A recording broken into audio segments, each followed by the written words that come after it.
Знаете дека одржав средба со Сдруженијето Совест, одржав средба и со дирекцијата на вакувите кој што е одговорна за изградбата. Точно е дека постои конзерваторско решение за конзервација и реставрација, како што е точно дека нема и одобрение за градба.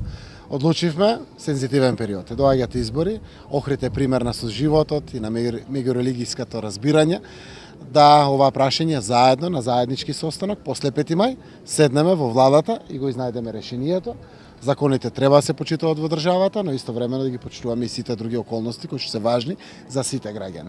Апелирам пред се до Охриѓани, но и до сите во Република Северна Македонија со целосна почит меѓусебна, со меѓусебно разбирање, да продолжиме во рамките на законот и во рамките на соживотот и во рамките на нашата меѓурелигиска разноликост, која што е богатство на оваа наша земја, да ги изнајдеме начините за решавање на ваквите проблеми. Се гради. Апсолутно, минарето е запрено, не се гради.